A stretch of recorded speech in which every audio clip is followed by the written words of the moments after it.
Hey, Yogi Cyclists. So you're out on your bike, you're actually enjoying your ride, whether it's on your commute to work, right? Your next epic century ride up into the glorious, glorious beauty of the mountains, or on a gentle recovery ride. Sometimes we find a little stiffness, a little soreness, right, through the lower back, the shoulders, the neck. So what I'm going to bring to you with this session are some actual techniques you can bring, some yoga that you can bring, whether it's at a stoplight, right, a longer wait, waiting for a train to pass or a trolley to pass, or at your next water stop or lunch stop. All right. So this is yoga. This is breath, movement that'll make for a happier body.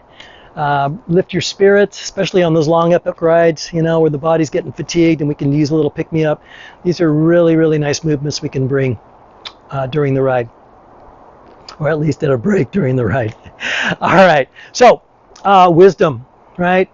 Be wise. Make sure that you choose where to do these wisely. So if you got moving traffic around you, make sure you're out of the way of traffic.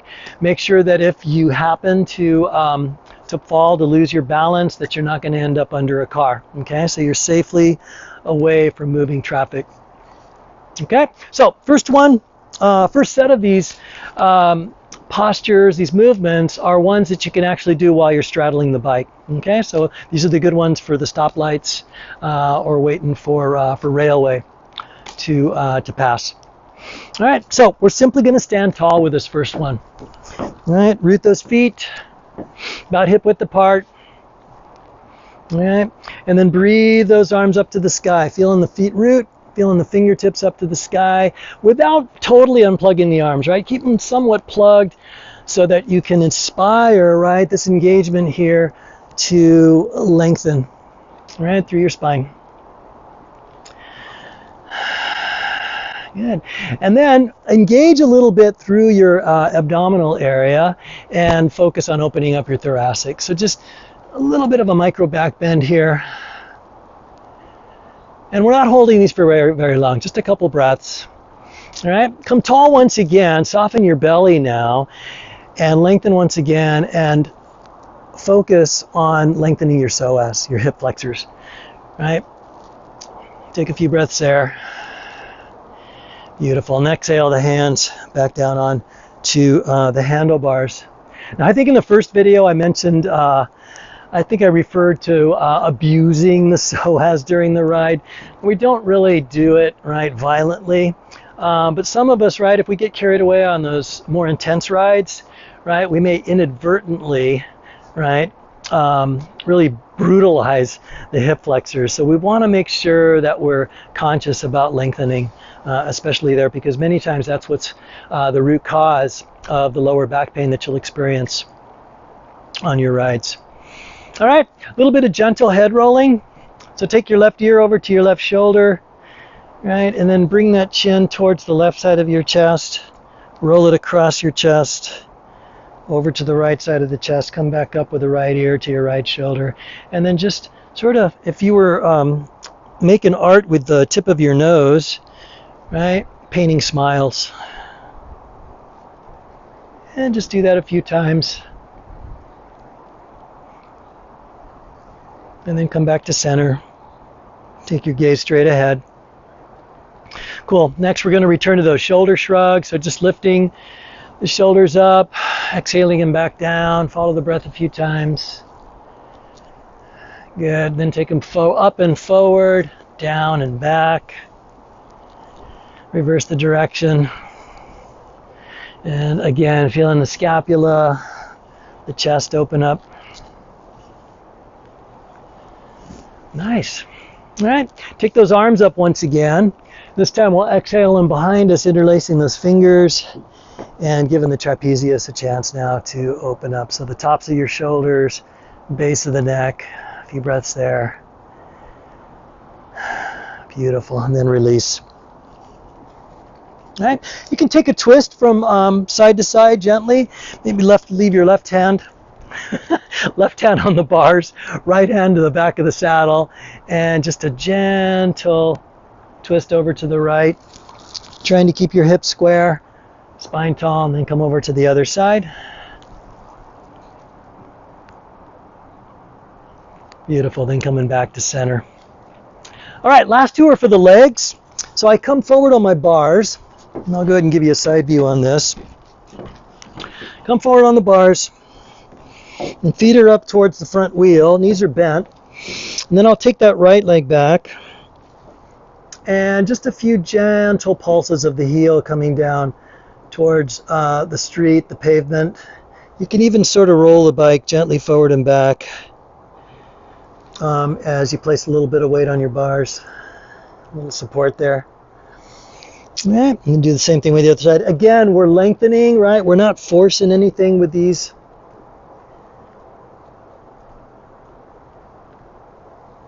And then coming back to center.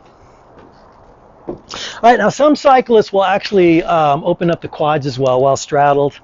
I don't recommend it, but I've seen some cyclists pull it off where they'll come towards the front of the top tube here, lean into that left leg, and bring that right foot up towards the glutes. Would not recommend this, especially where you've got a lot of traffic passing, right? Going back to that opening point about safety.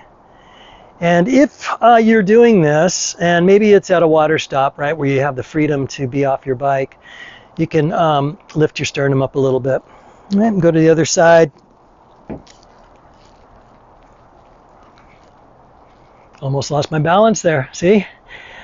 Nice rooting through that right leg, open up that sternum, lift it up to the sky, and then slowly coming back down. Okay? All right, now let's say we're at a water stop or a lunch stop. We don't have to do the straddling the bike. Yep, so we can go ahead and put it aside and move on to a few more of my favorites at the stop. All right, so you can do what we just did off the bike, right? And then move on to a few more of these. Uttanasana, forward fold, right? We did this during the first video. Got to be a little bit more gentle on this since your body's probably fatigued, right? A little sore. Bring your hands to your hips, bend your knees, and then slowly make your way over for a few breaths, opening up the lower back, maybe taking your arms out, down, and then taking your hands back to your hips and slowly coming back up. Remembering to tone through your abdominal area as you come all the way up. All right. Another one, believe it or not, is a gentle chair pose. Gentle chair pose. All right. So feet about hip width apart, maybe a little bit wider. All right. Just a little bit of a bend of the knees. Find your neutral pelvis, neutral hips. All right, and then take your arms forward and up. This is really nice for the lower back as well. Why? Because we're once again bringing some lengthening through the psoas, through the sides of the body, right, and even through the arms, and finding some space through those shoulders with a subtle external rotation of the arms. And really focus on the lengthening through here. This will feel really nice. All right, again, just a few breaths there. Slowly come up. Maybe another little bit of a heart opener. And then exhale, the arms at your sides. Yeah. All right, last one, and this is my absolute favorite, Malasana. If you're a student of mine, you know I love this pose every day. All right, healthy hips, right? Healthy core area. So take the feet out a lot wider than the hips. Take the toes out.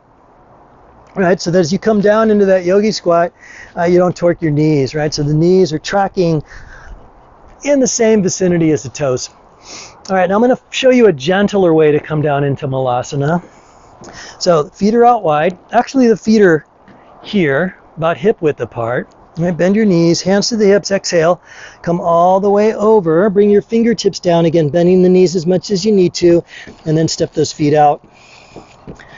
Right, toes flaring out a little bit, and then slowly come down into your squat. I wouldn't spend too much time here, unless you do these daily, and spend all the time you want, because it's really, just feels so good, right? Because not only does it open up the hips and tone the abdominal area, but it also opens up the quads again, right? When you're ready to come up, go ahead and bring the fingertips down. All right, using your legs, pressing the feet into the grass or the street or the sidewalk. Slowly make your way up. Yep, and then just scoot your feet back in towards center, about hip width apart. Bring your hands to your hips. Nice. Little toning through the tummy once again, and then slowly making your way all the way back up. You're ready to go, man. So giddy up, get back on that bike, and we'll see you on the other end. Okay, namaste.